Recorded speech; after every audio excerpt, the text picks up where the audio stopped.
આકાશવાણી સમાચાર બકુલા પરમાર વાંચે છે. સૌપ્રથમ મુખ્ય સમાચાર.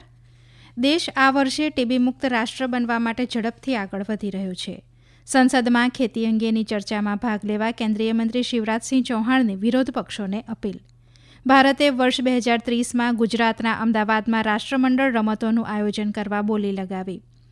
પાવર સબસ્ટેશનમાં ભીષણ આગ લાગ્યા બાદ લંડનનું હિથ્રો હવાઈ મથક 24 કલાક માટે બંધ. અને SRFI ઇન્ડિયન ટૂર 2025 સ્ક્વોશની ફાઇનલમાં આજે ભારતની આકાંક્ષા સાલુખે ભારતના જ અનાહત સિંહ સામે રમશે. સમાચાર વિગતવાર. દેશ આ વર્ષે ટીબી મુક્ત રાષ્ટ્ર બનવા માટે ઝડપથી આગળ વધી રહ્યો છે. દેશમાં ટીબીનો દર 2015માં પ્રતિ લાખ વસ્તી 237 હતો, જે 2023માં 17.7% ઘટીને પ્રતિ લાખ વસ્તી 195 થયો છે, જે વૈશ્વિક ઘટાડા કરતાં બમણાથી વધુ છે. આજે લોકસભામાં પ્રશ્નકાળ દરમિયાન પૂરક પ્રશ્નોના જવાબ આપતા આરોગ્ય રાજ્યમંત્રી અનુપ્રિયા પટેલે જણાવ્યું કે 2015ની તુલનામાં 2023માં ટીબીથી થતા મૃત્યુમાં પણ 21%થી વધુનો ઘટાડો થયો છે. તેમણે કહ્યું કે સરકારના સતત પ્રયાસોના કારણે દેશમાં ટીબીની સારવાર કવરેજ 32% સુધી લંબાવવામાં આવ્યું છે. તેમણે ટીબીના કેસો શોધવા માટે 33 રાજ્યો અને કેન્દ્રશાસિત પ્રદેશોમાં 347 પ્રાથમિકતા ધરાવતા જિલ્લાઓમાં 100 દિવસીય ટીબી નાબૂદી અભિયાન શરૂ કર્યું હોવાનું પણ જણાવ્યું હતું. દિલ્હી વડી અદાલતના ન્યાયાધીશ યશવંત વર્મા પાસેથી રોકડા રૂપિયા મળવાના મુદ્દાનો આજે રાજ્યસભામાં પડઘો પડ્યો હતો. અધ્યક્ષ જગદીપ ધનખડે આ મામલાની નોંધ લેતા કહ્યું કે તેઓ ગૃહના નેતા અને વિરોધ પક્ષના નેતાનો સંપર્ક કરશે અને સત્ર દરમિયાન આ ચર્ચા માટે એક પદ્ધતિ શોધી કાઢશે. અગાઉ કોંગ્રેસના સાંસદ જયરામ રમેશે શૂન્યકાળ દરમિયાન આ મુદ્દો ઉઠાવતા કહ્યું હતું કે દિલ્હી વડી અદાલતના ન્યાયાધીશના નિવાસસ્થાનેથી મોટી માત્રામાં રોકડ મળી આવનારની ઘટના આઘાતજનક છે. તેમણે અધ્યક્ષ જગદીપ ધનખડને ન્યાયિક જવાબદારી વધારવા માટે દરખાસ્ત લાવવા માટે સરકારને જરૂરી દિશાનિર્દેશ આપવા વિનંતી કરી હતી. કેન્દ્રીય કૃષિ અને ખેડૂત કલ્યાણ મંત્રી શિવરાજસિંહ ચૌહાણે વિરોધ પક્ષોને સંસદમાં ખેતી અંગે ચર્ચામાં ભાગ લેવા અપીલ કરી છે. માધ્યમો સાથેની વાતચીતમાં શ્રી ચૌહાણે કહ્યું કે કેન્દ્ર સરકાર સંસદમાં ખેડૂતો મુદ્દે ચર્ચા માટે હંમેશા તૈયાર છે. તેમણે કહ્યું કે ખેડૂતોનું કલ્યાણ મોદી સરકારની સર્વોચ્ચ પ્રાથમિકતા છે. किसानों का कल्याण मोदी जी की सर्वोच्च प्राथमिकता है और कल्याण की कई योजनाएं सरकार चला रही है. मैं प्रतिपक्ष से आग्रह करता हूं कि कम से कम वो आज चर्चा होने दे, चर्चा का मार्ग खोले, सार्थक बहस करें, ताकि सही अर्थों में हम सब किसान कल्याण के कामों को आगे बढ़ा सकें. કેન્દ્રીય મહિલા અને બાળ વિકાસ મંત્રી અન્નપૂર્ણા દેવીએ આજે દુષ્કર્મના પ્રયાસના કેસમાં અલ્હાબાદ વડી અદાલતના ન્યાયાધીશની ટિપ્પણીઓ સામે વાંધો ઉઠાવીને તેને અયોગ્ય ગણાવી છે. તેમણે કહ્યું કે આવા અવલોકનોથી સમાજમાં ખોટો સંદેશ જશે. સંસદની બહાર પત્રકારો સાથે વાત કરતા તેમણે ઉમેર્યું કે આ પ્રકારની ટિપ્પણીઓ આવા કેસોને લગતા વિવિધ ચુકાદાઓ ઉપર પ્રતિકૂળ અસર કરશે અને તે ખોટું કરવાની માનસિકતાને પ્રોત્સાહન આપશે. તેમણે એમ પણ કહ્યું કે સરકાર ન્યાયાધીશ દ્વારા આવા અવલોકનની નોંધ લેશે. निर्णय से बिल्कुल सहमत नहीं हूँ और जो निर्णय है माननीय उच्चतम न्यायालय को भी इस पर गंभीरता से संज्ञान में लेना चाहिए और ये सभ्य समाज में इसकी कोई जगह नहीं है और कहीं न कहीं समाज के अंदर ये गलत प्रभाव पड़ेगा. ઉલ્લેખનીય છે કે અલ્હાબાદ વડી અદાલતના ન્યાયાધીશ રામ મનોહર નારાયણ મિશ્રાએ દુષ્કર્મ સંબંધિત એક કેસની સુનાવણી કરતી વખતે કેટલીક ટિપ્પણીઓ કરી હતી, જેનાથી આક્રોશ ફેલાયો છે. ભારતે 2030માં ગુજરાતમાં રાષ્ટ્રમંડળ રમતોનું આયોજન કરવા માટે બોલી લગાવી છે. કોમનવેલ્થ ગેમ્સ એસોસિએશન ઓફ ઇન્ડિયાના પ્રમુખ PT ઉષાના નેતૃત્વમાં આ માટે અમદાવાદની પસંદગી કરવામાં આવી છે.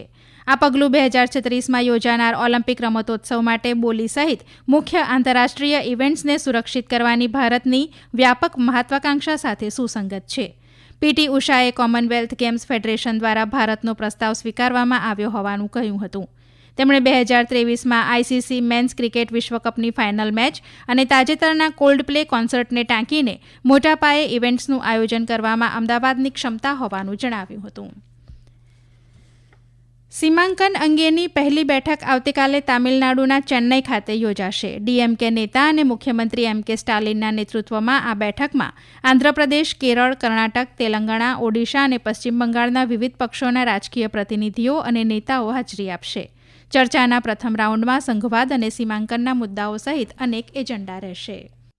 આ સમાચાર આપ આકાશવાણી ઉપરથી સાંભળી રહ્યા છો. આ સમાચાર આપ અમારી YouTube channel AIR news Gujarat ઉપર પણ સાંભળી શકશો. વધુ સમાચાર માટે અમારી વેબસાઇટ newsonair.gov.in/gujarati અને અમારા એક્સ હેન્ડલ AIR_news_ABAD ને ફોલો કરશો. લંડનમાં પાવર સબસ્ટેશનમાં ભીષણ આગ લાગ્યા બાદ હિથ્રો એરપોર્ટ 24 કલાક માટે બંધ કરી દેવાયું છે.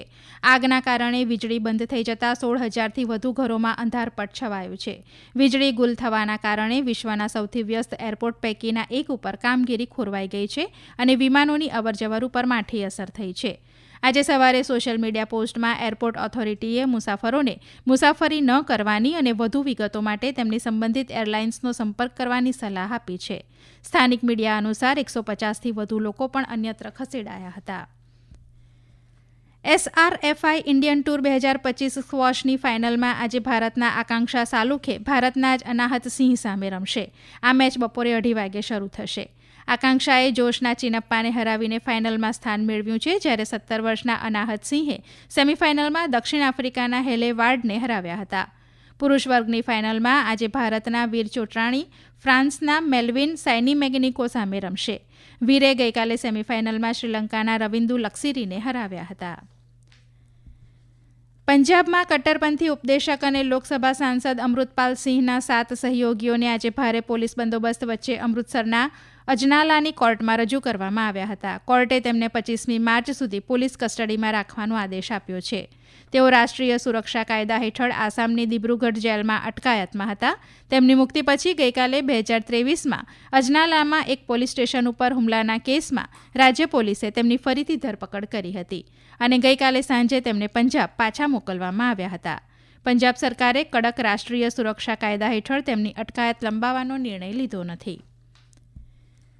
ભારત રત્ન શરણાઈ વાદક ઉસ્તાદ બિસ્મિલ્લા ખાનની આજે જન્મ જયંતિ છે. લોકસભાના અધ્યક્ષ ઓમ બિરલા, ઉત્તર પ્રદેશના મુખ્યમંત્રી યોગી આદિત્યનાથ સહિતના મહાનુભાવોએ આજે તેમને શ્રદ્ધાંજલિ અર્પણ કરી છે. શ્રી બિરલાએ ભારતને વિશ્વ સ્તરે સંગીત ક્ષેત્રમાં ગુંજતું કરનારા ભારત રત્ન ઉસ્તાદ બિસ્મિલ્લા ખાને શ્રદ્ધાંજલિ આપી. તેમણે સોશિયલ મીડિયા સંદેશમાં લખ્યું કે ભારતીય કળા અને સંસ્કૃતિના વિકાસમાં તેમની ભૂમિકા હંમેશા યાદ રહેશે. શ્રી આદિત્યનાથે ભારત રત્ન ઉસ્તાદ બિસ્મિલ્લા ખાનની સંગીત સાધનાને વંદનીય ગણાવતા કહ્યું કે પોતાના વાદનના માધ્યમથી તેમણે ભારતની સંસ્કૃતિને વિશ્વ સમક્ષ રજૂ કરી છે. પાકિસ્તાનના ખૈબર પખ્તુનવા પ્રાંતના ડેરા ઇસ્માઇલ ખાન જિલ્લામાં એક એન્કાઉન્ટરમાં સુરક્ષા દળોએ લગભગ 10 આતંકીઓને ઠાર માર્યા હતા. આ એન્કાઉન્ટરમાં સુરક્ષા દળોનું નેતૃત્વ કરી રહેલા કેપ્ટન હસનૈન અખ્તરે પોતાનો જીવ ગુમાવ્યો હતો. સેનાની મીડિયા શાખાએ જણાવ્યું કે ગુપ્ત માહિતીના આધારે સુરક્ષા દળોએ 20મી માર્ચે આતંકવાદીઓને ઘેરી લીધા હતા. આ દરમિયાન બંને બાજુથી થયેલા ગોળીબારમાં 10 આતંકવાદીઓ માર્યા ગયા અને એન્કાઉન્ટર સ્થળેથી હથિયારો અને દારૂગોળો મળી આવ્યા છે. સુરક્ષા દળોએ આ વિસ્તારને ઘેરી લીધો છે અને બાકીના આતંકવાદીઓની શોધખોળ ચાલી રહી છે. ઇન્ડોનેશિયામાં માઉન્ટ લેવોટોબી લાકી જ્વાળામુખી આજે 3 વાર ફાટતા રાખનો એક સ્તંભ 8,200 મીટર હવામાં જોવા મળ્યો હતો. અધિકારીઓએ જ્વાળામુખીની આસપાસના જોખમી ક્ષેત્રનું વિસ્તરણ કર્યું છે, જોકે સ્થળાંતર અંગેની માહિતી તાત્કાલિક ઉપલબ્ધ ન હતી. પૂર્વ નુસા ટેંગારા પ્રાંતના ફ્લોરેન્સ ટાપુ ઉપર આવેલા જ્વાળામુખીમાં અનેક ધરતીકંપ આવી ગયા છે, તેમજ ગત 7 દિવસમાં દ્રશ્યમાન જ્વાળામુખીની પ્રવૃત્તિમાં નોંધપાત્ર વધારો થયો છે. ગયા વર્ષે નવેમ્બર મહિનામાં માઉન્ટ લેવોટોબી જ્વાળામુખી ફાટવાથી 9 લોકોના મોત થયા અને 1 ડઝનથી વધુ લોકો ઇજાગ્રસ્ત થયા હોવાના અહેવાલ છે. અંતમાં મુખ્ય સમાચાર ફરી એકવાર.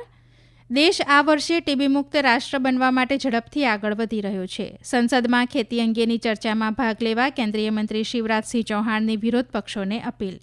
ભારતે વર્ષ 2030માં ગુજરાતના અમદાવાદમાં રાષ્ટ્રમંડળ રમતોનું આયોજન કરવા બોલી લગાવી. પાવર સબસ્ટેશનમાં ભીષણ આગ લાગ્યા બાદ લંડનનું હિથ્રો હવાઈ મથક 24 કલાક માટે બંધ. અને SRFI ઇન્ડિયન ટૂર 2025 સ્ક્વોશની ફાઇનલમાં આજે ભારતની આકાંક્ષા સાલુખે ભારતના જ અનાહત સિંહ સામે રમશે. આકાશવાણી ઉપરથી સમાચાર પૂરા થયા.